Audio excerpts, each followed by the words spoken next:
저희가 지금 창세기를 돌아가면서 강의를 하고 있어요. 그래서 지난번에는 이제 노아의 아들들에 대해서 얘기를 나눴고요. 이번에는 이제 바벨탑을 짓게 된 상황을 좀 더 얘기하고 싶습니다. 먼저 본문 창세기 11장 1절 2절 다 같이 한 번 더 읽어보겠습니다. 시작. 온 땅의 언어가 하나요 말이 하나였더라. 이에 그들이 동방으로 옮기다가 시날 평지를 만나 거기 거류하며.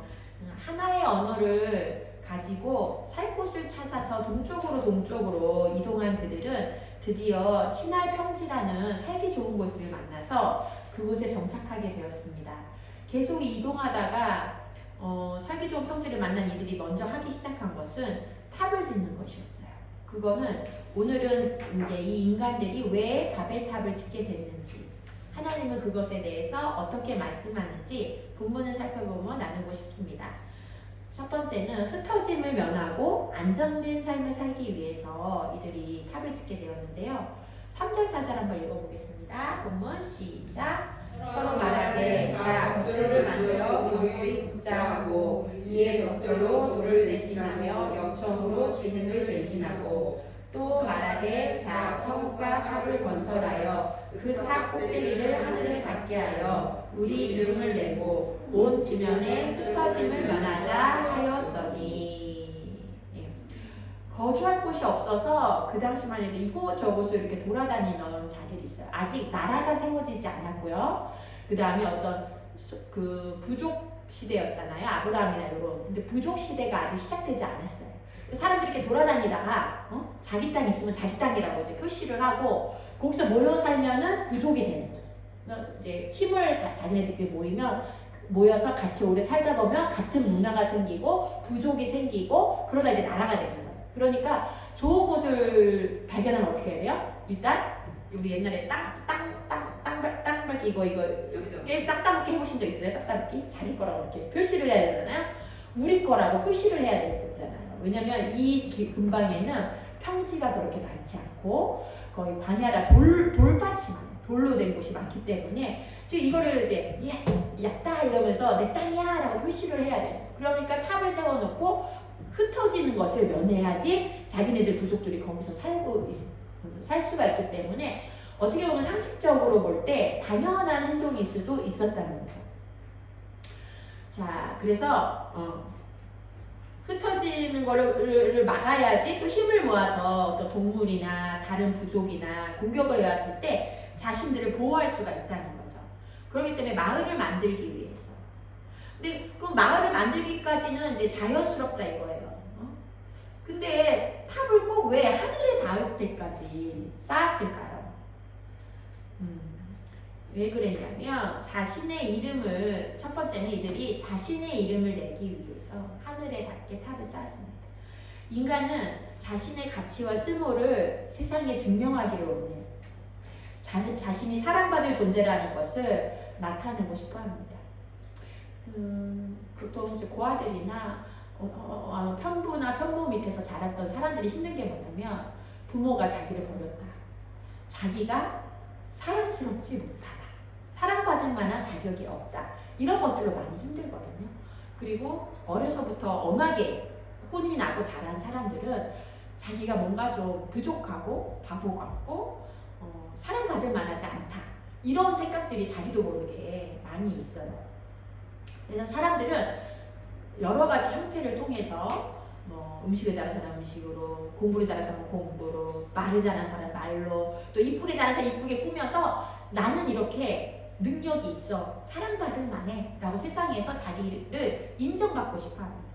우리 예전에 창세기 2장에서 제가 꽃들에게 희망을이라는 동화를 여러분에게 보여드린 적이 있어요. 그 애벌레들이 계속 위로 올라가는 그림 혹시 생각나세요? 네. 애벌레들이 계속 위로 올라가는, 밟고 옆에 있는 애벌레를 밟고 위로 계속 올라가는, 저 위에 뭐가 있는지는 아무도 몰라요. 근데 남들이 다 올라가니까 올라가는 거예요. 그 위에 뭐가 있겠지, 뭔가 행복한 게 있겠지, 내가 얘보다는 위로 올라가면은 내가 얘보다 좀 나은 애벌레가 되겠지 하면서 무한 경쟁 속에서 밟고 이유도 모른 채 올라간다. 그런데 결국 꼭대기에 꼭대기에서 어떻게 해요? 꼭대기 올라가면 그 밑에서 올라온 놈한테 밀려서 떨어져서 죽는다. 그게 인생이죠. 이사까지 하고 회사에서 높은 임원까지 하지만 결국 다시 젊은 사람들이 오면 그 사람한테서 쫓겨나는 게 인생이잖아요. 그래서 그런 모습들이 인간과 다르지 않죠. 근데 동물은 두려우면은 멈추거든요. 가다가 가만히 있어요. 그런데 인간만이 두려우면 두려울수록 방향도 모른 채 막 달려요. 얘는 무서우면 달려요. 인간은 막 달리고 가서 부딪히든 말도 어떻게 일단은 달려요. 동물은 가만히 있거든요. 가만히 숨어서 이렇게 상황을 보는데, 자, 이번 성경 본문에서도 그들이 달리는 방향이 하늘을 향했다는 것을 알 수가 있어요. 하늘을 향했고 두려우니까, 무서우니까. 그 다음에 하늘에 닿는 탑을 이들이 쌓는 거죠. 그래서 무한 생산 시스템이라는 걸 제가 창세기 2장에서 얘기했는데, 그 바벨탑을 지을 때부터 이 무한 생산 시스템이 들어왔어요. 그 다음에 17세기 산업혁명이 오면서 즉 그 공장을 세워서 무한대로 오시고 뭐 똑같은 것을 찍어낼 수 있게 되면서 무한 생산 시스템에 들어간 인간은 경쟁 사회에서 자신의 능력을 증명해야 되고, 생산을 할 수 없는 인간은 가치가 없는 존재로 인정을 받기 시작했다는 거예요. 우리 그 농사 짓는데 가보세요. 다 늙은 할머니, 할아버지 80, 90대도 할 일이 있습니까? 거기 소일거리라도 있어요. 그 능력이 없다, 노인이 능력 없다고 취급받지 않아요. 그런데 이 공장이 세워진 이 산업혁명 이후의 시대는 어때요? 노인이 쓸모없는 존재로 취급을 받는 거죠. 그러면서 자기도 이제 나이를 먹을수록 쓸모없는 존재가 될까봐 두려움에 떤다는 거죠. 그러면서 나이를 이제 먹어가면서 사람들은 자연스럽게 과거를 돌아보게 되거든요. 그래서 내가 옛날에 했던 얘기 또 하고, 내가 옛날에 말이야 했던 얘기 또 하고 했던 얘기 또 한다 그러면 이제 내가 중년에서 노년으로 넘어가는구나 이렇게 생각을 하면 돼요. 그러니까 너무 자연스러운 거예요. 왜냐면 과거를 자꾸 하면서 반성을 하면서 내 인생이 이랬지, 감사해지. 왜 그 산에 등산에 끝나면은 그 빈대떡 밑에서 먹으면서 야 오늘 산이 뭐가 어쨌어 저쨌어 막 이러면서 막 신나게 얘기하잖아요.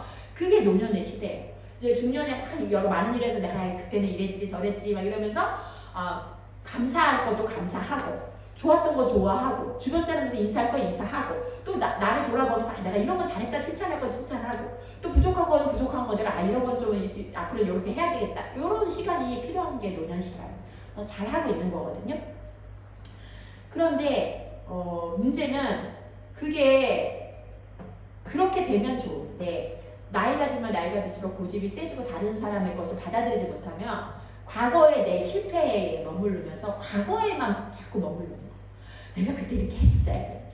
내가 우리 딸한테 그때 이렇게 했어야 돼. 내가 그때 그거를 사지 말았어야 되는데, 그거를 사업을 하지 말았어야 되는데, 이미 지나간 과거에만 매여서 계속 아픈 가운데 거기서 못 빠져나오고 살아가는 사람들이 있어요. 그러면 자기가 실패하는 생각고 쓸모없어 보이고, 그 다음에 주변의 사람들이 이제 자기한테 대하는데 똑같이 대하는데 왠지 무시하는 것 같고, 나를 뒷방 늙은이 취급하는 것 같고, 그래갖고 화가 많아지고 불안이 많아지니까 누가 건드리면 막 화가 나고 소리 지르고 이렇게 돼요. 같은 노년을 보내도 다르게 된다는 거죠. 그렇지만 이렇게 돈으로, 학력으로, 직장으로, 결혼으로, 자녀의 출세로, 세상의 지위로 우리는 자신의 이름을 세상에 널리 알리고 싶어 하는 거죠. 자, 그런데 자기를 돌아보는 시간이 되는 게 뭐냐면요, 나의 대부분의 말에 주어가 하나님이지 아니면 나인지를 한번 살펴보면 좋겠어요. 하나님이 이렇게 해주셨어, 하나님이 이렇게 하셨어, 하나님께 너무 감사해, 이런지, 아니면 나는 이렇게 생각해, 내가 이렇게 했어, 나는 예전에 했어, 주어가 내가가 많은지 하나님이 많은지. 다른 사람과 대화를 할 때 들으면서 상대방의 아픔을 공감하면서 그랬겠구나 이러는지, 아니면 내가 맞아, 이렇게 해야지, 이렇게 해봐 라고 상대방의 감정을 이렇게 공감하기보다 내 의견을 얘기하고 권하기에 급급한지. 그래서 이 세상은 요즘에 이 세상은요, 듣는 사람이 드물어요. 다 자기 말 하게 바빠. 그래갖고 그 백석교회 교수님이 이랬어요. 노래방 기계 같다고. 대화가. 노래방 기계, 노래방 가보셨죠 여러분? 어떻게 해요? 이거 끝나면은 자기 거 그 다음 거 말할 거 예약 번호 눌러 놓잖아요. 말 안 끊기게. 그러면서 2절 하려고 그러면 딱 끊어. 1절까지 하고 딱 끊어버리고 이제 자기 거 하잖아요. 대화가 노래방 기계 같아요. 저 사람 얘기할 때 저 사람 얘기 들어야 되잖아요. 감정이 그렇구나, 네가 그랬구나, 어려웠겠다 이걸 해야 되는데 그걸 들으면서 내 거를 지금 누르고 있는 거 번호를. 아, 저 사람 저거 이거 그 사람 나 이거 말이 지금 잠깐만 쉬어봐. 내가 이걸 다 치고 들어가가지고 이제 내가 그 다음 얘기를 해줄 거야. 이 얘기를 할 거야. 뭐예요? 나를 증명할 거야. 내가 맞다는 거 보여줄 거야. 물론 이제 한국 사람들이 오지랖도 들어가요. 그 사람 도와주고 싶은 마음이 거기 들어가는 거거든요. 근데 사실은요, 몰라서 못하는 사람이 있는 게 아니거든요. 방법을 본인도 아는데 안 되는 거거든요. 그 사람을 바꾸려면 그 사람이 그거를 들어주고 그 사람이 자기 그 스트레스, 그다음에 힘든 거, 불안한 거 이거를 좀 말을 해서 풀게 해줘야 돼요. 그럼 자기, 왜냐면 딱 불안과 감정, 힘든 게 올라오잖아요. 사람이 생각이 똑바로 안 돌아가요. 정리가 안 돼. 그럼 막 이 말했다 저 말했다 했던 말 또 하고 막 이래요. 근데 그걸 또 막 얘기를 해서 안정수시 치치치치 할 때 이걸 쭉 빼주잖아요. 그럼 정리가 돼. 그래서 객관적으로 좀 보여요. 그러면서 무조건 저 사람이 잘못했는데 내가 이렇게 말해서 저 사람은 저렇게 느꼈을 수도 있겠구나. 나는 이런 의미가 아니었는데 이러면서 상대방도 이해가 되고 이러면서 조금 이게 객관적으로 좀 떨어져서 치치치치 할 때는 안 보여요. 그게 무조건 그냥 어떻게 나한테 그럴 수가 있어 이렇게 되는데 이렇게 된다는 거죠. 그러니까 사실은 이래라 저래라 하는 사람보다는 듣는 사람이 지금 필요해요. 이 세대는 다 말만 하려고 하고 들어주는 사람이 없다는 거죠. 그래서 그렇게 말을 하는 심리 속에는 내가 나를 증명하고 싶은 것도 있다는 거죠. 그래서 근데 사실은 있는 모습 그대로 본인도 몰라서 못하는 것이 아니라 있는 모습 그대로 받아주고 그래도 넌 믿어주고 기다려주고 실패해도 아니야 너는 그래도 할 수 있어 나는 너를 믿어 그래서 기다려주고 또 한번 해봐라고 격려해주고 지지해주고 이런 사람을 지금 세상은 찾고 있다는 거예요. 우리는 그 창세기 9장에 지난번에 했던 야벳처럼 남의 허물을 지적하고 아버지가 벌거벗고 있었대 막 그래서 형들한테 막 가가지고 자세히 남의 막적을 보고 막 가가지고 떠벌리고 충고하고 떠벌리고 이러기를 좋아한다는 거죠. 자, 그래서 우리 본문 5절에서 7절 한번 읽어볼게요. 5절에서 7절 네, 한번 읽어보겠습니다. 시작. 여호와께서 사람들이 건설하는 그 성읍과 탑을 보려고 내려오셨더라. 여호와께 이르시되 이 무리가 한 족속이요 언어도 하나이므로 이같이 시작하였으니 이후로는 그 하고자 하는 일을 막을 수 없으리로다. 자, 우리가 내려가서 거기서 그들의 언어를 혼잡하게 하여 그들이 서로 알아듣지 못하게 하자 하시고. 예. 그래서 주님이 내려오셔서 보셨죠. 인간들이 쌓는 바벨탑을 보러 오셨다가 이 사람들이 한 족속이잖아요. 거기다 그러니까 문화가 같죠? 한 언어예요. 그래서 하나여서 앞으로 그들이 하려고 하는 일을 막을 수 없을 것이라고 생각하셔서 언어를 여러 가지 언어로 말하게 혼잡하게 하셔서 말이 안 통하게 하고 이들을 흩으셨다는 거예요. 나는 이 부분을 읽을 때마다 아니 하나님이 왜 인간을 막으셨을까요? 아니 이들이 하는 일을 왜 굳이 막아야 되나? 이들이 하게 내버려두면 안 되나? 이런 생각을 좀 한 적이 있거든요. 저는 조금 이과여서 뭐든지 이렇게 가능성을 다 이렇게 해보고 이해가 안 되면은 납득이 안 되면은 또 읽고 이런 스타일인데 근데 생각이 나요. 이들이 한 명의 지도자의 권세 안에 들어갔는데 하나가 돼서 딱 지도자가 한 명이에요. 근데 그 지도자가 만약에 히틀러 같다. 지금의 어느 대통령처럼 자기 나라 국익을 위해서 전쟁을 서슴지 않는다.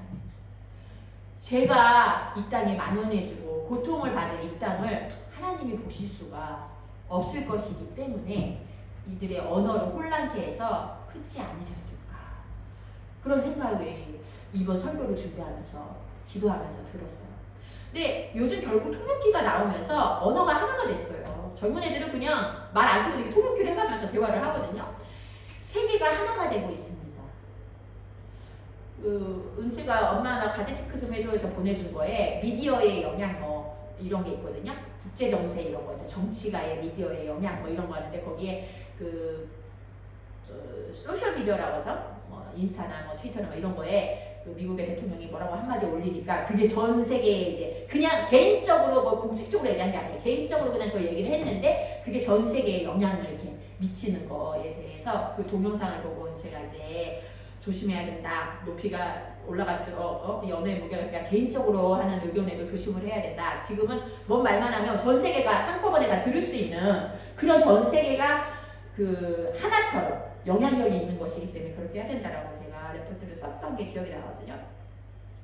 그러니까 지금 어떻게 보면 거의 하나가 된 거나 마찬가지. 이게 AI가 발달이 되면서 그냥 내가 여기서 한국말로 올려도요. 그 뭐 카톡이나 이런 것도 한국말로 올려도 젊은 애들은 다 자기 나라 언어로 볼 수 있습니다. 가져가서 번역기 돌리면 바로 나오거든요. 그러니까 네, 거의 하나가 됐어요. 그러면은 이때도 위험해서 하나님이 흩으셨는데 그럼 지금도 주님이 다시 흩으실까? 이런 좀 의문이 들었어요. 좀 엉뚱하죠. 이과여가지고 지금도 하나인데 그럼 하나님 다시 흩으실까? 이런 생각이 들었는데 아니요. 이러한 것들이 이미 말세에 예비가 되어 있고요. 세상의 끝이 될 거라고 생각합니다. 완전히 하나가 되면 그때는 예언서에 나올 대로 세상의 끝이 올 것입니다. 그래서 여러분 요한계시록 13장 우리 그 7절 요한계시록 13장 7절 주보에 나와있는 한번 같이 읽어볼게요. 시작. 또 권세를 받아 성도들과 싸워 이기게 되고 각 족속과 백성과 방언과 나라를 다스리는 권세를 받으니 이게 뭐냐면은요 그 거짓 그리스도 적 그리스도라고 그러죠. 이게 우소 그리스도라고 일본어로는 그렇게 되어 있다고요. 적 그리스도가요 세워지면은 일시적으로 세워집니다. 그러면 각 족속과 백성과 방언과 나라를 다스리는 권세를 받아요. 한마디로 하나로 통합된다는 얘기예요. 이게 요한계시록에 예언이 되어 있습니다. 그 다음에 요한계시록 13장 16절 17절 또 아래도 한번 읽어보겠습니다. 시작. 그가 모든 자, 곧 작은 자는 큰 자나 부자나 가난한 자나 자유인이나 종들에게 그 오른손에나 이마에 표를 받게 하고 누구든지 이 표를 가진 자 외에는 매매를 못하게 하니